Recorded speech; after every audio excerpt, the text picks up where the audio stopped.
I want to ask you about some of the latest opinion polls, because they say very clearly that only you can save the Conservative Party. Look at where we are today. No. Boris, look at where we are today. Right, in the Battle of Britain bunker. Yeah, you're a historian. You're a You're a patriot. Yeah, right? So if you care about Britain, you care about your party, why don't you come back and lead it? Well, look, I mean, first of all, it's all in the pages of Unleash, which I've discussed with you before. Yes. Surprised you haven't brought a copy with you. No, normally I have a copy which I try to sort of rugby past you. No, I've got. Look, it's all there. Her late Majesty the Queen said to me a very good thing I've never forgotten about politics is really only do things if you genuinely think you can be useful. And at the moment, yes, it's true. Our party, and I'm not convinced I'm in a position to do that at the moment.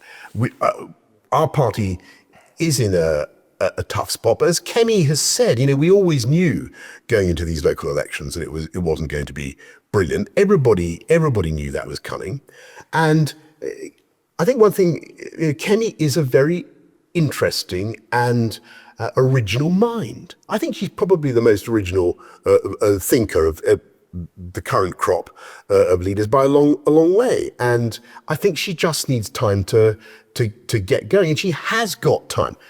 People say they look at this or that poll. Linton Crosby used to remind me that there was a time when John Howard was on 9%. And the magazines in Australia, you remember John Howard, the magazines in Australia used to run pictures of John Howard on the cover saying, why does this guy bother? And he was, he was thought to be complete 9%, right? Yeah. He went on to be the most successful international Conservative Prime Minister since Margaret Thatcher.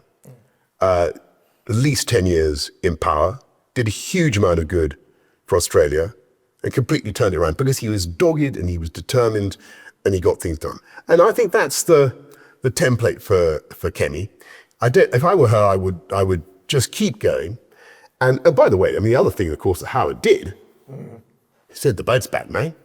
Yeah. He turned back the boats. That's one thing. I think so. I think if we need to come up with a plan for that, yeah, and we've got one, we had one.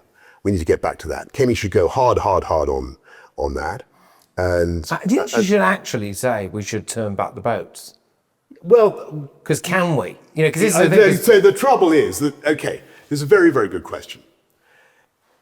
It's not so the Greeks do it off Lesbos, right?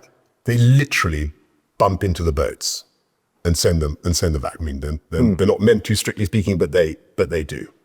The trouble is these are quite treacherous waters, the Channel, and it is very, very dangerous. And it's not just the legal difficulties we would face in doing that.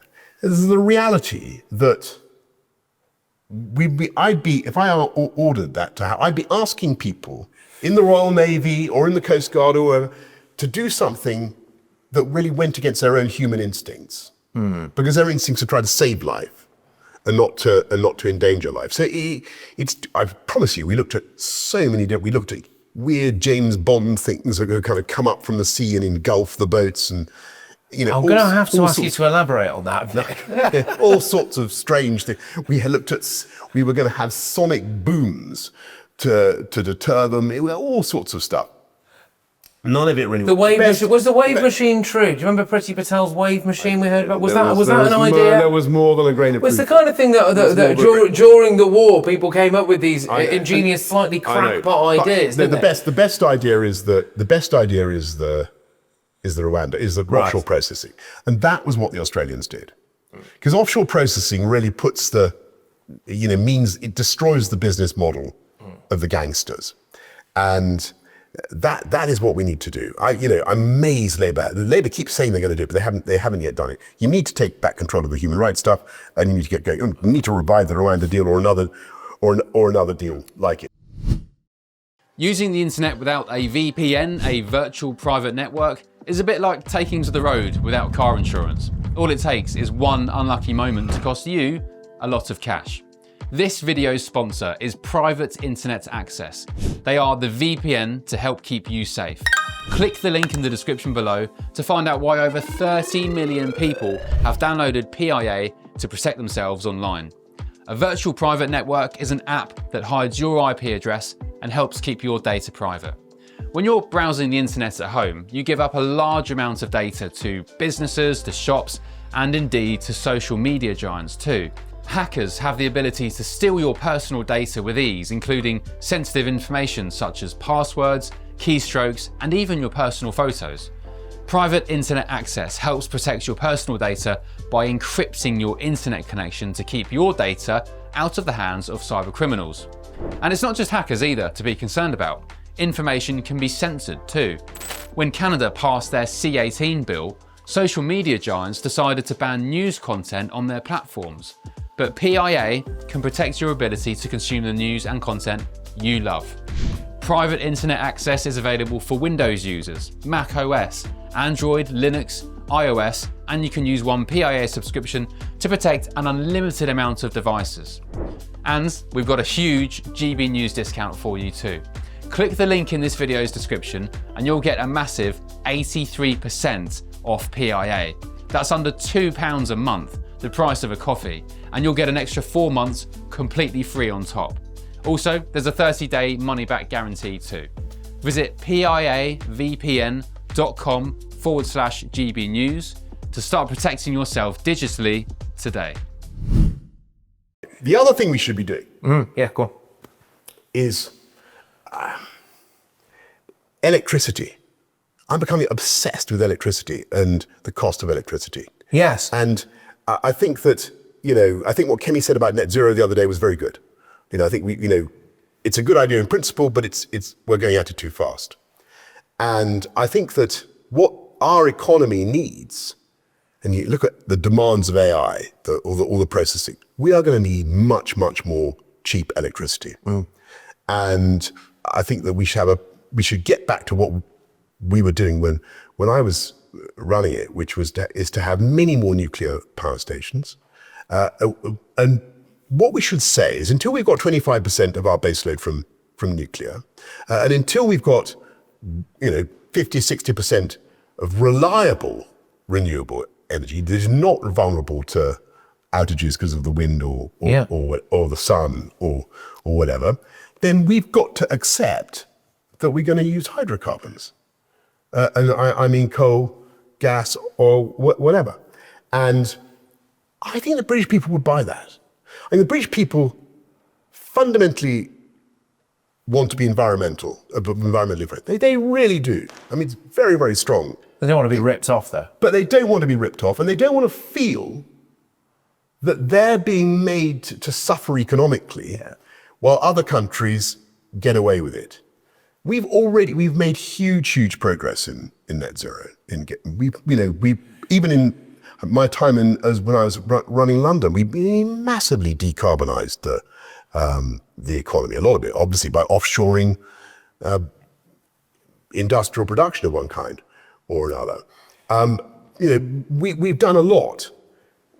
I think that if I was thinking now about what the country really needs, I think fix the immigration thing and abundant cheap energy, abundant cheap electricity. Okay. That's what. Just on that note, though, surely Ed Miliband's got to go. Well, by definition, I mean he's a Labour cabinet minister, isn't he? I mean, of course. just by his very existence, that means he has to resign. Okay. You come up with it. I'm a Tory. I mean, in case you've forgotten.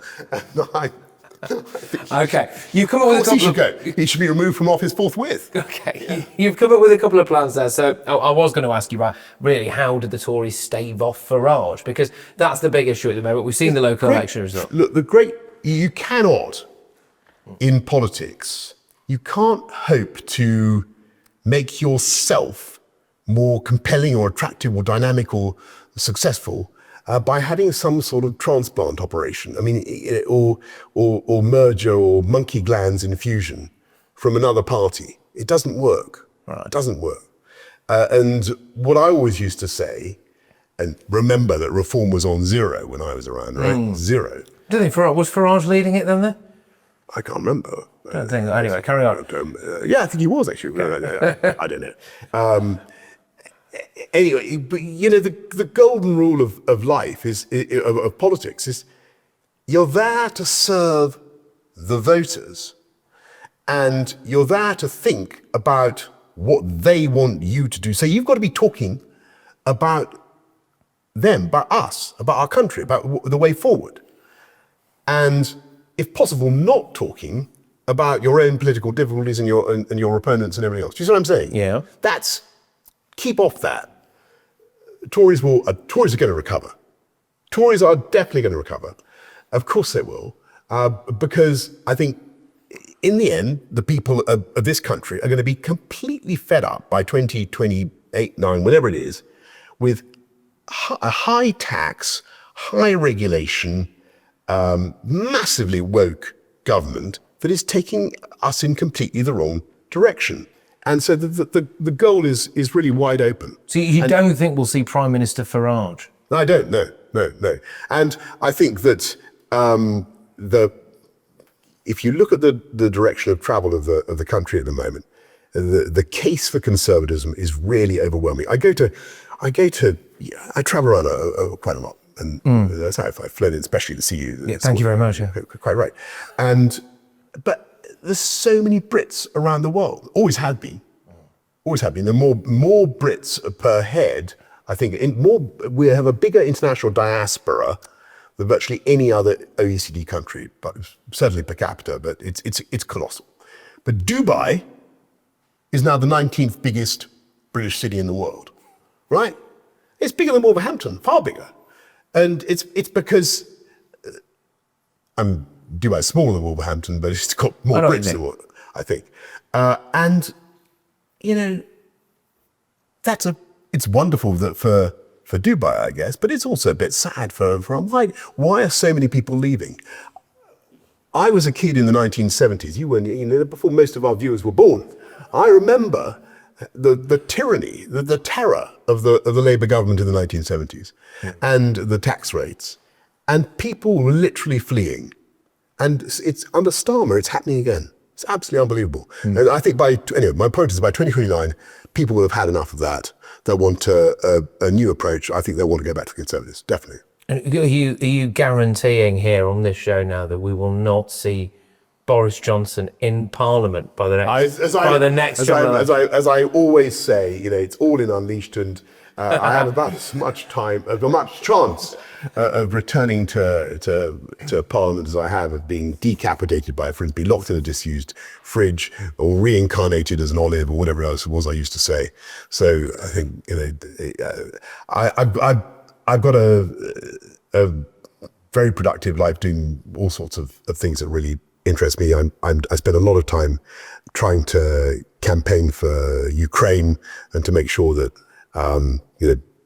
people's awareness and understanding of that is raised where it needs to be raised. But I think that I'm a proud, passionate Conservative, and I'm sure that we are going to come back. And I think Kemi's got every chance of turning this thing around. I really do.